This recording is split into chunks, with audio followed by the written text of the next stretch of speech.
Bom dia a todos, bom dia Fernando, Bárbara, Ana Paula, bom dia a todos. Antes de mais nada, desejar parabéns a todos os jornalistas, porque sexta-feira saiu o prêmio Nobel para 2 jornalistas, certo? Um abraço a todos, mais do que merecido, né? A indicação daqueles 2, eles representam, acho que toda a classe de jornalistas do mundo inteiro. É um prêmio mais do que merecedor. Um abraço aí a todos. Vamos lá. A pusilanimidade como retórica. A semana que passou foi a prova cabal de como a pusilanimidade pode ser a marca de um governo. O que se viu na esfera federal, perpetrada por aqueles que ao menos deveriam respeitar os que os elegeram, se escorre em raciocínios torpes para justificar a indiferença que nutre para os mais pobres, a soldo de tentar explicar o injustificável. Comecemos pelo veto presidencial ao auxílio de distribuição gratuita de absorvente às mulheres em situação de pobreza. A alegação de Bolsonaro foi de que a lei permitia a sua distribuição, mas não apontava a fonte de recursos. E que, se fosse sancionada, poderia incorrer em crime de responsabilidade. É pura cascata. Mentira. O dinheiro viria do orçamento primário que banca o SUS, no caso, o Fundo Penitenciário. Está lá na lei para quem quiser ver. O Bolsonaro negou o projeto aprovado nas 2 casas do Congresso Nacional porque teve sua origem de uma deputada do PT. Só por isso que ele vetou. Como não pôde vetar se utilizando este argumento, inventou uma lorota para enganar a besta, quer dizer, errei de bicho, o gado. Existe uma faixa da população que não tem, em média, R$ 12 para gastar por mês com absorventes femininos. Sim, a nossa pobreza é grande e indecente. A falta deste item de higiene afasta por 45 dias de aulas as adolescentes, quando não são vítimas de doenças por falta de um produto tão básico. O governo federal está pouco se lixando para os pobres. Mas o pior, se isso é possível, né, foi o argumento dos descerebrados defendendo o veto presidencial da lei. Comecemos por aquela que se diz ministra e que viu Jesus Cristo subir na goiabeira e ainda aconselhou a não subir, pois poderia se machucar. Sim, tem gente deste naipe no governo federal. Pois bem, a ministra Damares deu uma declaração dizendo o seguinte, abre aspas, a prioridade é vacina ou absorvente? Fecha aspas. A frase pusilânime demonstra como o pobre é visto pelo governo federal. Eles devem escolher entre uma coisa ou outra.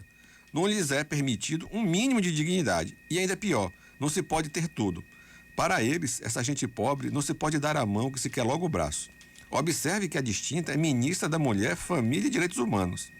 Ela ainda teve a cara de pau de dizer que nenhum governo anterior se preocupou com isto. E se depender dela e do que diz, o governo atual também não vai fazer nada. É uma gente asquerosa.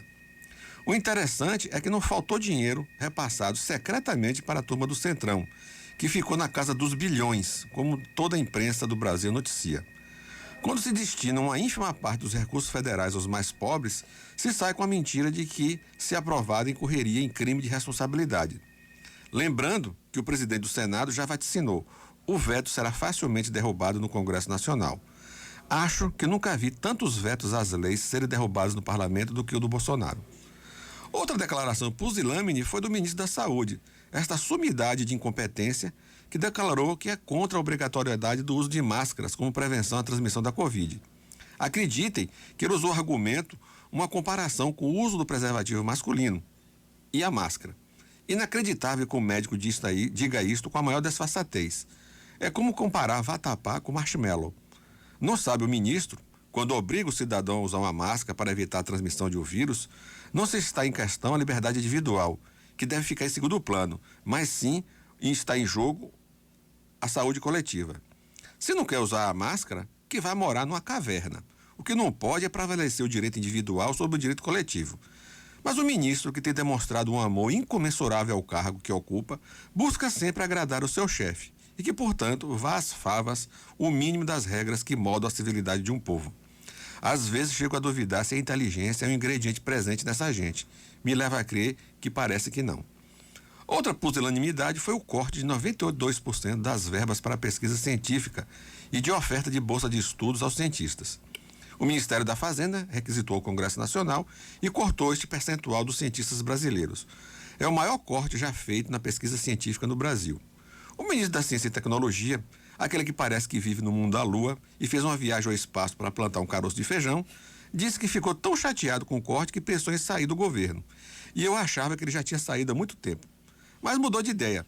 Afirmou que se saísse seria uma traição à classe dos cientistas e preferiu ficar para tentar reverter o corte de verbas. Pelo andar da carruagem, acho difícil.